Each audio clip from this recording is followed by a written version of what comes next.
Assalamu alaikum warahmatullahi ta'ala wabarakatuh. Yau ma na ƙara garzayo muku da wani bidiyo wanda yake da matukar amfani da fa'ida ga al'umma. Abin da yasa nake kallon bidiyon nan da matukar amfani ko fa'ida ga al'umma shine mafi akasarin mu yanzu ga mutane ne wanda muke yawan sa wayoyin mu password, wanda kuma zaka ce mafi akasarin namu ba ya samu wayoyin password mu mata.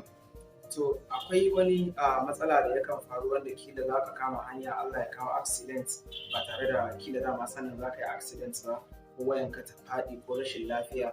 Wasu za su cince ka ko za su cinci wayanka da tunanin cewa ya kamata ce sun taimaka sun baka wayan ko sun kai ka inda kila za a magance matsalar ka, ko sun kira yan uwanka don gaya ma yan uwanka matsalolin da kake ciki, amma za a cin maka sa wayanka cikin password.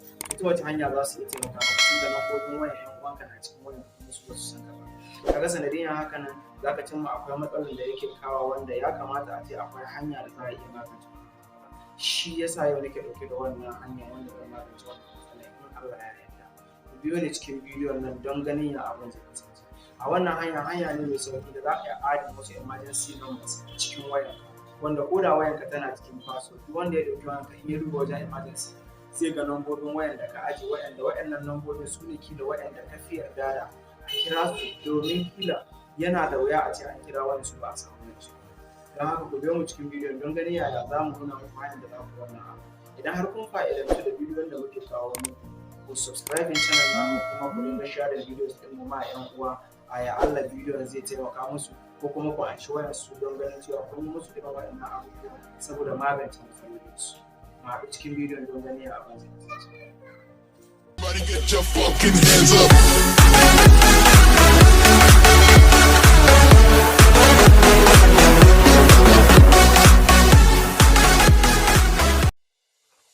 Ok, a lokacin da ka zo a duk wayan da take daga version 8 zuwa ƙasa, wanda za ka samu daga version 9 zuwa sama, ko kila daga version 9 zuwa kila version 9, version 8, version 7, 6 ba za ka iya cimma kila process ɗaya ne, amma daga version 10 zuwa sama su kuma process nasu ɗaya ne. Zan haɗa bidiyon ɗaya a farawa daga ƙananan versions zuwa manyan versions. Kamar yadda muka shigo nan, abin da kake buƙata shine za ka zo wurin settings na wayanka. Idan ka je za ka je wurin settings na wayanka, settings,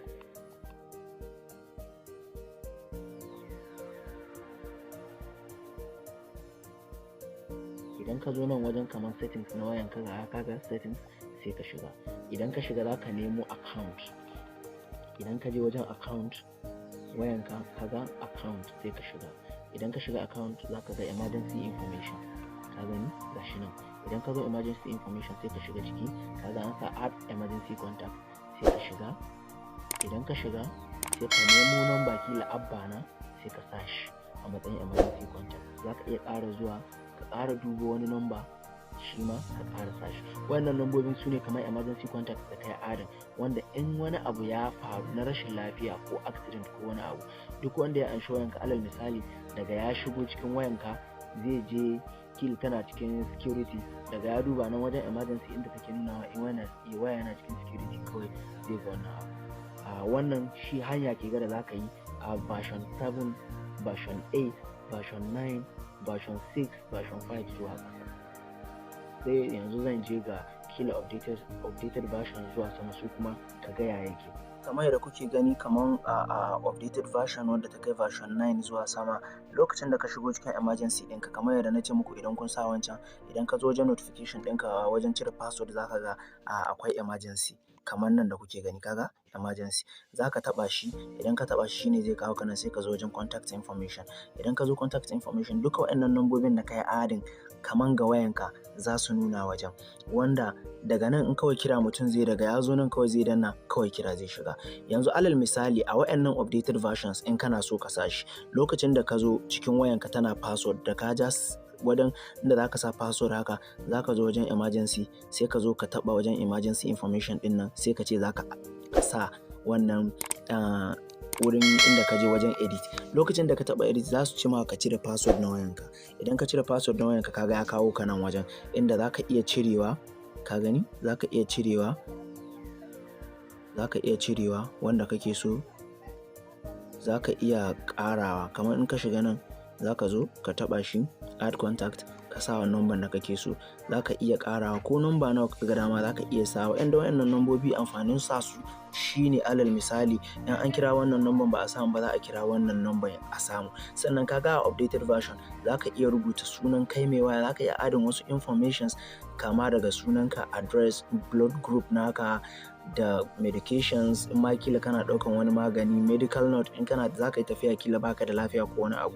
Amfanin duk wayannan kaga duk lokacin da wani ya tsince ka a hanya ko ya tsinci wayanka a hanya, in dai har zai samu ya shiga cikin contact information ɗinka, kaga yana da cikakken bayani dangane da kai wanda zai iya amfani da shi wajen ganin cewa ya taimaka maka. Idan ba ku manta ba lokacin da na shigo a wayana tana password sai na zo na je in cire password sai na zo na inda wajen emergency information sai na zo na kuma sake zuwa emergency information sannan na zo na yi add emergency number. Yanzu kun ga ba a bani yin adding add emergency number na zo nan wajen.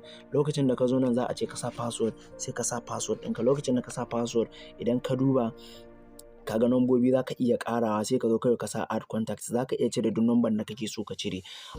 In Allah ya kaddara in dai zaka implementing wanga abin da na nuna muku tsakanin wayannan karamar version da babban version, shine hanya mafi sauki da zaka iya bi don ganin cewa ka kare ƴan uwanka. Wanda in har ka fara kallon bidiyon baka kai ƙarshe ba gaskiya zai iya baka matsala wajen son ka yi ma wata waya. Don kaga zaka iya je ka duba cikin account kaman kila waccan version din zaka duba cikin account ne muka samu wannan abun, wanda wannan nata ita kuma ba cikin account yake ba. Kaga akwai bambanci kenan. Don haka ya kamata ne ka kalli bidiyon duka don ganin cewa ga yadda abun ya kasance tsakanin ƙananan wayoyi da wayoyi. Sannan bidiyon nan yana da matukar amfanin da bai kamata a ce kai ne kawai ka kalla ka bar shi ba.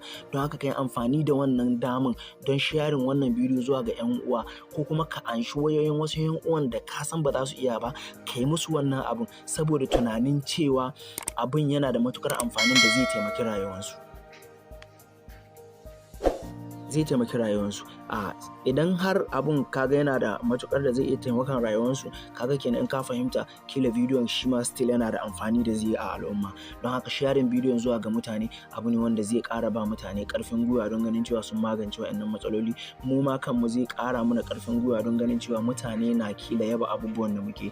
Ku subscribing channel ɗinmu saboda yin hakan zai ƙara mana ƙarfin gwiwa wurin ganin cewa mun sake kawo ko mun ci gaba da kawo muku wasu bidiyoyi da za su ci gaba da faɗakarwa da nuna muku wasu hanyoyi da za ku bi don ganin cewa kun magance wasu matsaloli da suke damun ku. Daga nan Arewa Revolution Technology za ka iya searching sunan YouTube channel ɗin a YouTube za ka gan shi, wanda a TikTok ma za ka same mu, za ka iya liking bidiyon mu. Mun gode da kasancewa tare da mu.